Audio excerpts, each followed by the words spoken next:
नमस्कार, good morning everyone. स्वागत है आपका गौरव ज्ञान एकेडमी पर। तो आज है 24 जुलाई एंड थर्सडे। तो स्टार्ट करते हैं आज के करंट अफेयर्स। देखिए, करंट अफेयर स्टार्ट करने से पहले अगर आप गौरव ज्ञान एकेडमी पर नए हैं तो प्लीज़ चैनल को सब्सक्राइब करिए, लाइक करिए और शेयर भी करिए। तो चलिए स्टार्ट करते हैं और देखते हैं आज का पहला क्वेश्चन क्या है। पहला क्वेश्चन, वस्तु एवं सेवा कर संग्रह 2024-25 के मामले में पहले स्थान पर कौन सा राज्य है। ज्ञानवीरों, तो यहाँ पर महाराष्ट्र राज्य कर संग्रह के मामले में सबसे ऊपर है, पहला स्थान प्राप्त हुआ है। अगर हम पहले 4 राज्य की बात करें तो महाराष्ट्र के बाद देखिए कर्नाटक के बाद गुजरात, ठीक है, गुजरात, और उसके बाद है तमिलनाडु, ठीक है। तो ये टॉप 4 स्टेट हैं। तो आपको ये चारों राज्य इस ऑर्डर में, क्रॉनिकल ऑर्डर में आपको याद रखना है। और 5वें स्थान पर है हरियाणा, जबकि 6ठे स्थान पर उत्तर प्रदेश है। तो इस तरह से आपको ये स्टेट याद करना है। और अगर संख्या के मामले में देखी जाए, कर संग्रह संख्या के मामले में देखा जाए, संख्या के मामले में बात की जाए तो सबसे ज़्यादा जो करदाता हैं, सबसे ज़्यादा करदाता वो उत्तर प्रदेश में है, ज्ञानवीरों। तो आपको ये भी ध्यान देना है, संख्या के मामले में करदाता, ठीक है, वो सबसे ज़्यादा उत्तर प्रदेश में है। आ जाइए नेक्स्ट क्वेश्चन देखते हैं। Next question, MiG 21 fighter jet की 62 साल की सेवा के पश्चात विदाई कार्यक्रम का आयोजन कहाँ पर किया जाएगा। ज्ञानवीरों, चंडीगढ़ एयरबेस में ये आयोजन किया जा रहा है। देखिए 1963 में ये सेना में शामिल हुआ, ठीक है, वायुसेना में शामिल हुआ, ये सेना में शामिल हुआ। और रूस के द्वारा निर्मित ये फाइटर जेट है, जो कि भारत का पहला सुपरसोनिक फाइटर जेट था, ये सुपरसोनिक फाइटर जेट, ठीक है, आप इसको ध्यान रखिए। और देखिए, सुपरसोनिक से ऐसा ये है कि ये साउंड की भी गति से तेज, इसकी जो गति है वो साउंड की गति से भी तेज है। तो ये सुपरसोनिक का ऐसे है। इसे देखिए, इसकी असफलता के कारण या इसे इतनी ज़्यादा वायुसेना के जो पायलट्स थे वो शहीद हुए कि इसे उड़ता हुआ ताबूत भी कहा जाता था। ऐसे कई सारे उपनाम दिए गए और अब इसे रिटायर किया जा रहा है। देखिए, भारत से पहले ही बांग्लादेश और पाकिस्तान में इन्हें रिटायर किया जा चुका है। सैन्य मामलों में भारत से काफ़ी पीछे हैं, वो उन्होंने भी इसे रिटायर कर दिया है, तो भारत के द्वारा अब किया जा रहा है। देखिए, इसने युद्ध में भाग लिया था वो था 1965 के युद्ध में, ठीक है। और 1971 के 1971 में जो बांग्लादेश मुक्ति कराई गई थी उसमें। और देखिए, ये कारगिल वार में भी 1999, ठीक है ना, कारगिल युद्ध में भी इसका प्रयोग हुआ था। और बताया जाता है कि देखिए, करीब 400 फाइटर जेट जो है गिरे हैं अपने उड़ान भरने के दौरान या उड़ते हुए, और करीब 200 से ज़्यादा वायुसेना के पायलट्स इसमें शहीद हुए हैं। तो काफ़ी खतरनाक स्थिति रहती है इस फाइटर जेट की। और देखिए, अब इसका समापन कब किया जाएगा आपको ये भी देख लेना है। ये विदाई कार्यक्रम 19 सितंबर को किया जाएगा। ज्ञानवीरों, ये भी ध्यान रखना, 19 सितंबर को ये विदाई कार्यक्रम किया जाएगा। आ जाइए नेक्स्ट क्वेश्चन देखते हैं। हाल ही में किस देश ने यूनेस्को से हटने की घोषणा की है। तो ऐसी घोषणा ट्रंप चाचा के द्वारा ही की जा सकती है, अमेरिका के द्वारा तो यूनेस्को से हटने की घोषणा कर दी है। इससे पहले भी ऐसी घोषणा हुई थी और 2 साल पहले ही वे फिर यूनेस्को में वापस आए थे, जब बाइडेन की गवर्नमेंट थी, और अब फिर से उन्होंने ऐसा फैसला लिया है। आ जाइए नेक्स्ट देखते हैं यूनेस्को के बारे में आज देखते हैं। देखिए, यूनेस्को का अगर पूरा नाम की बात की जाए तो ये United National Educational Scientific and Cultural Organisation, ठीक है, ऑर्गेनाइजेशन, संयुक्त राज्य शैक्षिक, वैज्ञानिक एवं सांस्कृतिक संगठन है ये। देखिए ज्ञानवीरों, जब द्वितीय विश्व युद्ध हुआ तो उसके बाद यूरोपीय देश ने एक कॉन्फ्रेंस ऑफ अलाइड मिनिस्टर्स की एक बैठक बुलाई, केम, जिसे हम केम के नाम से जानते हैं, CAME, conference of allied ministers of education. इन्होंने एक बैठक बुलाई और इसके बाद इसी बैठक के आधार पर एक संगठन की आवश्यकता महसूस हुई जो शैक्षिक और सांस्कृतिक संगठन होगा। और इसके लिए नवंबर 1945 में लंदन में एक सम्मेलन फिर से बुलाया गया, ठीक है। और इसके पश्चात 16 नवंबर 19 में ज्ञानवीरों यूनेस्को की स्थापना हुई, ठीक है। यूनेस्को की स्थापना 16 नवंबर 1945 को इसकी स्थापना हुई, तो आपको ये ध्यान रखना है। और देखिए, इसके बाद इसका जो प्रथम सत्र था वो नवंबर दिसंबर के दौरान पेरिस में आयोजित किया गया यूनेस्को का। और देखिए, इसका जो मुख्यालय है वो भी पेरिस में ही है, तो आप ये भी ध्यान रखिए, मुख्यालय भी पेरिस में ही है, ठीक है। मुख्यालय भी पेरिस में है। यूनेस्को के प्रथम अध्यक्ष का नाम ध्यान रखना है जूलियन हक्सले, जो कि ग्रेट ब्रिटेन से संबंधित है। प्रेजेंट टाइम पे जो इसके महानिदेशक हैं वो है आंद्रे एजोल, ठीक है, आंद्रे एजोल उनका नाम है। और यूनेस्को अलग अलग दुनिया के धरोहरों को विश्व धरोहर में शामिल करता है। नेक्स्ट देखिए, यूनेस्को में अगर शामिल पहले विश्व धरोहर की बात की जाए तो वो है इक्वाडोर का गैलापागोस आइसलैंड, ठीक है, गैलापागोस आइसलैंड, इसको आपको ध्यान रखना है, इक्वाडोर का है ये। नेक्स्ट देखिए, भारत वर्ष 1946 से ही सदस्य देश बना, ठीक है, 1946 से सदस्य देश बना है और यूनेस्को के भारत में 2 कार्यालय हैं। आगे देखिए, भारत में 62 स्थल और स्मारक यूनेस्को की संभावित सूची में शामिल हैं। तो ज्ञानवीरों, यूनेस्को से संबंधित जानकारी, क्योंकि ऐसे संगठन हमेशा एग्जाम में पूछे जाते हैं, कोई ना कोई संगठन जरूर आपसे एग्जाम में पूछा जाता है, तो आपको ये सारी चीजें, इतने सारे फैक्ट ध्यान रखें, इससे बाहर कुछ नहीं आएगा। आ जाइए नेक्स्ट देखते हैं। 24 जुलाई 2025 को गृह मंत्री किस अवधि के लिए नई सहकारिता नीति का अनावरण करेंगे? तो ज्ञानवीरों, नई सहकारिता नीति 2025 से 45 यानी कि 20 वर्षों के लिए, 20 वर्षों के लिए आ रही है, ठीक है, 20 वर्षों के लिए। और इसका जो उद्देश्य है, इसका जो उद्देश्य है सहकारिता को मजबूत करना, ठीक है ना, सहकारी क्षेत्र को पुनर्जीवित करना, सहकारी क्षेत्र को पुनर्जीवित करना, ठीक है, पुनर्जीवित करना। अब देखिए, इसका उद्घाटन किसके द्वारा किया जाएगा? तो गृह मंत्री अमित शाह जी के द्वारा। कहाँ पर किया जाएगा? तो ज्ञानवीरों, ये किया जाएगा नई दिल्ली में, ठीक है, ये किया जाएगा नई दिल्ली में, आपको इतना ध्यान रखना है। और देखिए, जो इससे पहले सहकारी नीति जो आई थी, ये नई सहकारिता नीति से पहले जो नीति आई थी वो 2002 में आई थी, जो इससे पहले आई थी वो 2002 में, ठीक है, पुरानी नीति जो आई थी वो 2002 में आई थी। और देखिए, इसके साथ ही साथ देखिए आप, विकसित भारत की जो संकल्पना 2047 तक भारत का उद्देश्य है, उसमें सहकारी आंदोलन को या सहकारी नीति को मजबूत बनाना, ये सरकार का अब उद्देश्य है। आ जाइए नेक्स्ट क्वेश्चन देखते हैं। भारत की पहली खनन पर्यटन परियोजना किस राज्य के द्वारा शुरू की जाएगी? ज्ञानवीरों, ये योजना झारखंड राज्य सरकार के द्वारा शुरू की जा रही है। और देखिए, झारखंड के हेमंत सोरेन ने ऐसी घोषणा की है। ये जो प्रभावित हुए हैं, खनन पर्यटन परियोजना जो है, जो प्रभावित हुए हैं, वे अपनी बार्सिलोना यात्रा के दौरान, उन्होंने बार्सिलोना यात्रा के दौरान एक गावा संग्रहालय देखा था, गावा संग्रहालय देखा, जिसमें कि नवपाषाण काल से संबंधित चीजें वहां पर खनन दिखाया गया, ठीक है, नवपाषाण काल से संबंधित खनन उन्होंने देखा, जिससे प्रभावित होकर के उन्होंने यहाँ पर खनन पर्यटन परियोजना की शुरुआत की है। आ जाइए नेक्स्ट देखते हैं। हाल ही में भारत ने किस देश में अशोक स्तंभ की प्रतिकृति, रेप्लिका ऑफ अशोका पिलर का अनावरण किया है? तो ज्ञानवीरों, श्रीलंका में भारत के द्वारा ऐसा अनावरण किया गया है। आप ये ध्यान रखिए, इस तरह से क्वेश्चन जरूर पूछा जाता है। नेक्स्ट देखिए, हाल ही में वीनस विलियम्स किस उपलब्धि के लिए चर्चा में रही? ज्ञानवीरों, तो यहाँ पर राइट आंसर है WTA एकल मैच जीतने वाली दूसरी सबसे उम्र दराज महिला, ठीक है, 45 साल की, देखिए 45 साल की उम्र में इन्होंने इस खेल में विजय प्राप्त की है। 45 साल की टेनिस खिलाड़ी, WTA एकल मैच में जीतने वाली दूसरी सबसे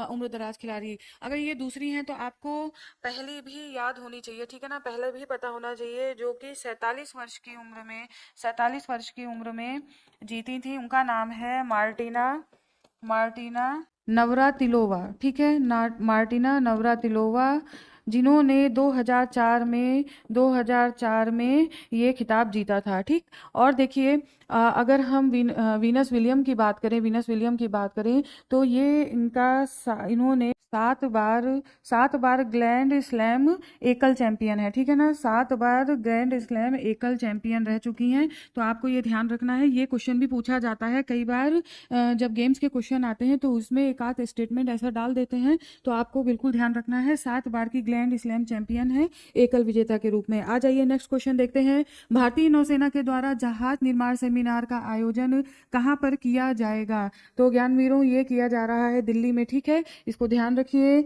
नेक्स्ट देखिए, हाल ही में किस राज्य ने महिलाओं को संपत्ति पर 1% स्टाम्प शुल्क में छूट को मंजूरी दी है? तो उत्तर प्रदेश राज्य सरकार के द्वारा ऐसा किया गया है। देखिए, अभी तक जो स्टाम्प शुल्क में छूट मिलती थी उत्तर प्रदेश में, वो थी 10 लाख की संपत्ति पर, ठीक है, 10 लाख तक की संपत्ति पर छूट मिलती थी, की संपत्ति पर छूट मिलती थी, और ये अधिकतम अधिकतम 10,000 अधिकतम 10,000 तक हो सकता था। ठीक है, 10,000 की छूट अधिकतम। लेकिन अब क्या है, अब देखिए अब क्या है, अब ये 1 करोड़ 1 करोड़ की संपत्ति पर स्टाम्प शुल्क मिलेगा, 1 करोड़ की संपत्ति पर। और अगर 1 करोड़ की संपत्ति पर 1% से हिसाब लगाया जाए तो 1 लाख रुपए का छूट मिलेगा। इससे महिलाओं की भागीदारी या महिलाओं को मजबूत करने की परिस्थिति में होगी इससे, और महिलाएं जो है सशक्त होंगी। ये सारी चीजें इसकी वजह से होंगी। आ जाइए नेक्स्ट देखते हैं।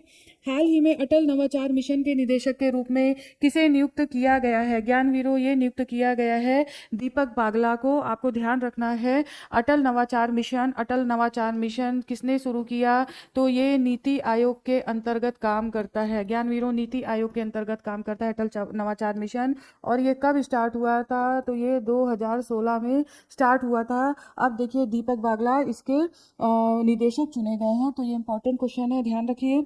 आ जाइए, देखिए हाँ, एक चीज और, अटल नवाचार मिशन इसका उद्देश्य क्या है? तो नवाचार नवाचार और उद्यमिता को, ठीक है, नवाचार और उद्यमिता को बढ़ावा देना, नवाचार और उद्यमिता को बढ़ावा देना, ये इसका उद्देश्य है। ठीक है, विभिन्न छोटी मोटी कंपनी को और उस MSMEs को, यानी कि सूक्ष्म लघु मध्यम उद्योगों को, तो उसमें नवाचार उद्यमिता को बढ़ावा देना इसका उद्देश्य है। नेक्स्ट क्वेश्चन देखिए, हाल ही में अमेरिकी प्रतिनिधि सभा हाउस ऑफ रिप्रेजेंटेटिव ने किस अधिनियम को पारित किया है जो डॉलर आधारित स्थिर सिक्कों को विनियमित करने से संबंधित है? तो देखिए इस अधिनियम का नाम है जीनियस अधिनियम। आप इसको ध्यान रखिए, जीनियस अधिनियम, वेरी इंपॉर्टेंट क्वेश्चन। जीनियस अधिनियम, इसका जो उद्देश्य है उसका ये है स्टेबल कॉइन्स को, स्टेबल जो कॉइन्स है उस पर काम करना। अब ये पहली बार ऐसा हो रहा है। इसके लिए संघीय ढांचा, इसके लिए एक संघीय ढांचा तैयार किया गया है। ठीक है ना, डॉलर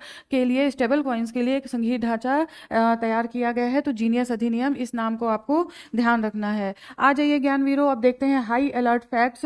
हाई अलर्ट फैक्ट्स देखते हैं। और देखिए भारत NCX 2025 शुरू, तो ये क्या है, किस चिड़िया का नाम है? आइए देखते हैं। ये है राष्ट्रीय साइबर साइबर सुरक्षा अभ्यास। ठीक है, राष्ट्रीय साइबर सुरक्षा अभ्यास। देखिए राष्ट्रीय साइबर सुरक्षा अभ्यास है ये। अगर केवल इतना पूछा जाता है NCX 2025 ये क्या है, तो आपको पता होना चाहिए राष्ट्रीय साइबर सुरक्षा अभ्यास है, जो कि भारत सरकार के द्वारा शुरू किया गया है। देखिए इसमें जो किया जा रहा है, इसका सहयोग जो है, तो उसमें है राष्ट्रीय राष्ट्रीय साइबर साइबर परिषद सचिवालय। ठीक है, राष्ट्रीय साइबर परिषद सचिवालय और राष्ट्रीय रक्षा विश्वविद्यालय। ठीक है ना, रक्षा विश्वविद्यालय के साथ इसका सहयोग किया जा रहा है, इसमें सहयोग किया जा रहा है। तो आप ये ध्यान रखिए। आ जाइए नेक्स्ट हाई अलर्ट फैक्ट देखें। ओलंपिक पदक विजेताओं को 7 करोड़ रुपए नगद पुरस्कार मिलेगा। तो देखिए ये किया है दिल्ली सरकार के द्वारा, ये किया गया है दिल्ली सरकार के द्वारा। आपको ध्यान रखना है, मुख्यमंत्री रेखा गुप्ता ने ऐसी घोषणा की है। देखिए मुख्यमंत्री ने ऐसी घोषणा की है। और देखिए इसमें जो स्वर्ण और रजत पदक जीतेंगे उन्हें क्लास वन की जॉब भी देने की बात की है। तो दिल्ली सरकार के द्वारा ये घोषणा की गई है, आपको ध्यान रखना है। देखिए जो आने वाले समय में ओलंपिक गेम होना है उसमें भारत काफी काम कर रहा है ताकि भारत एक अच्छी पोजीशन प्राप्त कर सके वहां पर। आ जाइए नेक्स्ट देखते हैं। संयुक्त राष्ट्र सुरक्षा परिषद ने प्रस्ताव 2788 को अपनाया। देखिए कई बार ऐसा क्वेश्चन होता है कि ये प्रस्ताव है ये किसके द्वारा लाया गया, ये नाम नंबर दे देंगे और पूछेंगे कि किसके, तो संयुक्त राष्ट्र सुरक्षा परिषद के द्वारा। और देखिए ये भी पूछा जाता है इसका क्या काम है, ये क्यों लाया गया, तो आपको पता होना चाहिए। देखिए इसे सभी 15 देशों ने अपनाया, सभी 15 देशों ने इसे अपना लिया है। और ये किस लिए लाया गया, तो ये अंतर्राष्ट्रीय मुद्दों को शांतिपूर्वक अपनाने के लिए। ठीक है, अंतर्राष्ट्रीय मुद्दों को ज्ञानवीरों शांतिपूर्वक अपनाने के लिए ये लाया गया। तो आपको ये भी ध्यान, शांतिपूर्वक सुलझाने के लिए इसे अपनाया गया है। अंतर्राष्ट्रीय मुद्दों को शांतिपूर्वक सुलझाने के लिए इसे लाया गया है।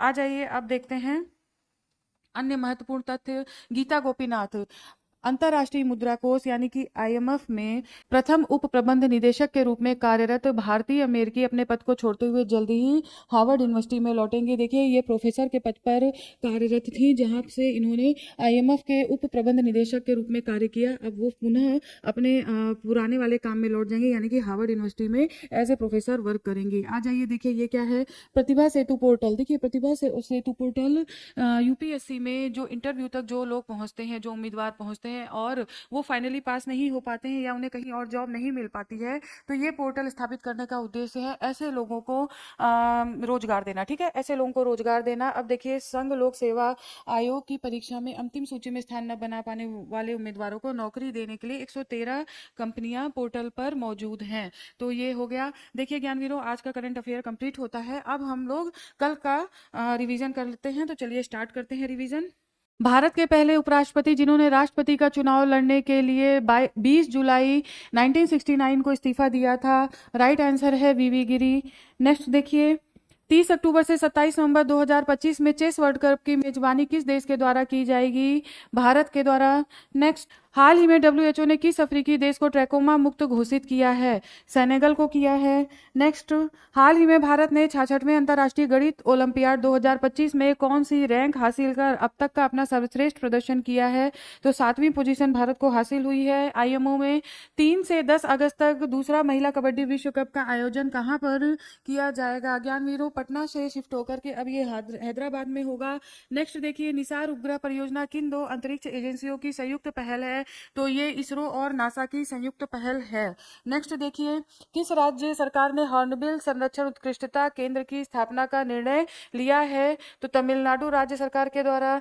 नेक्स्ट, डिजिटल गवर्नेंस को बढ़ावा देने के लिए किस भारतीय एप्लीकेशन ने WSIS चैंपियन अवार्ड 2025 जीता है? तो इस ऐप का नाम है मेरी पंचायत। नेक्स्ट देखिए, हाल ही में समाचारों में चर्चा में रही हट्टी जनजाति, जिसकी एक महिला द्वारा बहुपतित्व विवाह करने की खबर सामने आई, मुख्यतः भारत के किस क्षेत्र में पाई जाती है? तो ये जनजाति पाई जाती है हिमाचल प्रदेश और उत्तराखंड सीमा पर, मेनली हिमाचल प्रदेश। अगर आपको दोनों ऑप्शन अलग अलग मिलेगा तो आप हिमाचल प्रदेश लगा करके आएंगे। नेक्स्ट देखिए, भारत के राष्ट्रीय ध्वज को संविधान सभा द्वारा कब अपनाया गया था, जिसके उपलक्ष्य में 22 जुलाई को राष्ट्रीय ध्वज दिवस मनाया जाता है? तो यहाँ पर राइट आंसर है 22 जुलाई 1947 को, और 22 जुलाई को ही राष्ट्रीय ध्वज दिवस भी मनाया जाता है, आपको ये ध्यान रखना है। आगे देखिए, भारत सरकार द्वारा प्रतिष्ठित सांस्कृतिक और धार्मिक स्थलों को स्वच्छ और विकसित बनाने के लिए कौन सी योजना शुरू की गई है? तो ये है शासकीय योजना। नेक्स्ट देखिए, भारत का पहला कौन सा राज्य प्रति बूथ मतदाताओं की संख्या 1200 से कम करने वाला बन गया है? तो राइट आंसर है यहाँ पर बिहार। नेक्स्ट देखिए, भारतीय जीवन बीमा निगम ने बीमा सखी योजना के लिए किस मंत्रालय के साथ समझौता किया है? ग्रामीण विकास मंत्रालय के साथ। आ जाइए आगे देखते हैं अन्य महत्वपूर्ण तथ्य। भारतीय ग्रैंड मास्टर कुनेरो हेम्पी जॉर्जिया में चल रहे वुमेन वर्ल्ड कप के सेमीफाइनल में पहुंचने वाली पहली भारतीय महिला शतरंज खिलाड़ी, जिन्होंने चीन की सांग युक्सिन को पराजित किया। तो ज्ञानवीरों, आज का करंट अपडेट्स यहीं तक। फिर आपके सामने कल उपस्थित होती हूँ कुछ नए अपडेट्स के साथ। तब तक के लिए स्वस्थ रहिए, पढ़ते रहिए, मस्त रहिए। आपका दिन शुभ हो। धन्यवाद।